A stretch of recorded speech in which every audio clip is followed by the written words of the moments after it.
it's not only important to Oak Park, but it's important to me. Growing up, I used to come get my hair cut right here. There used to be a dentist's office and a doctor's office right here. There used to be a dress shop that used to buy dresses to go to church and whatnot right here. And it has left the neighborhood.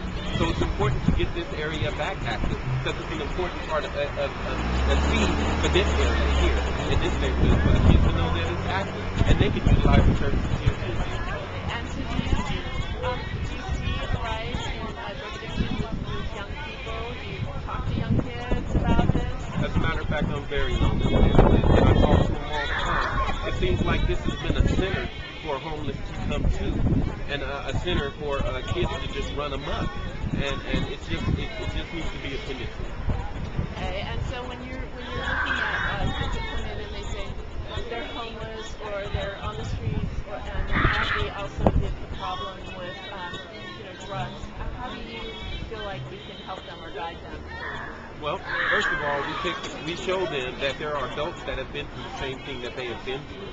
Most of us have those challenges. Most of us have been through it and we've survived it. Now we just have to teach them and show them how they can do the same thing. And if they get under our wing, we put together a mentorship that holds on to them, doesn't let them go until we see some type of success come out of the whole program. So yes, we see a great need for the homeless children here. It's a community event. It's a big for to bring the community together. For so long, we used to have events like this. It's just a regular, like Sunday dinner. Everybody come together, get something to eat, and have fun, and bring the kids, and that's what it's about, community. So everybody kind of knows what, sometimes you be in the community, you don't even know what your next door neighbors do. So, this is the time for everybody to come together and find out who's who in the neighborhood. Yeah. And how long have you been part of the Royal family? I've been part of the Royal family since it started, but I'm also, because it's community, because I've been doing community work for like 11 years. I'm a health educator, so I do testing, HIV testing, STD testing. I've been doing this for like 11 years, and so that's why I got with the Royal family, because it's about community, where they were about mentors. My brothers are mentors for young men coming up, so. Share a little bit about you said the health awareness, AIDS health awareness? No, it's education and prevention.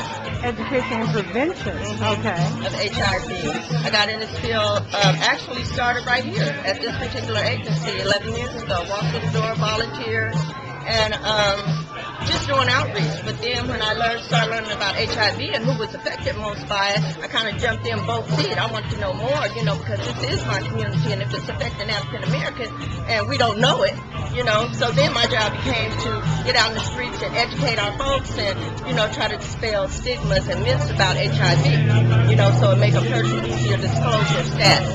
Because if they know the stigma that's around HIV and how you feel about it, nobody's going to disclose their status.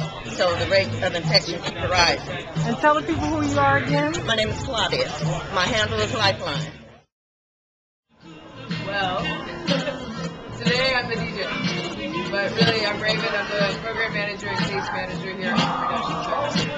And I'm extremely sick today, so I apologize for probably not being able to do as well. That's okay. All right, you playing the music though. Yeah, playing music. All right. People entertained. All right. Keep it rolling.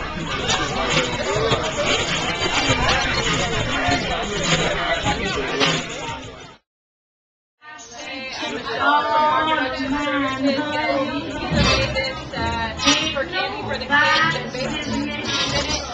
And jackpot, there's the question mark, and there's tons of different candy, and the candy's got free candy.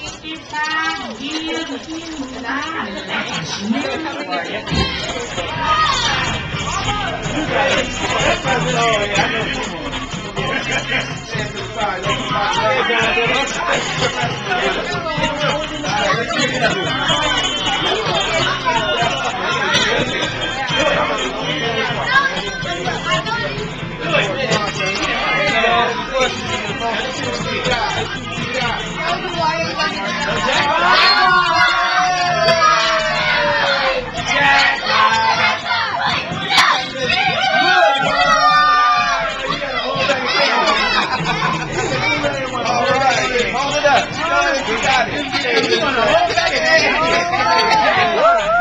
First jackpot. First jackpot of the day.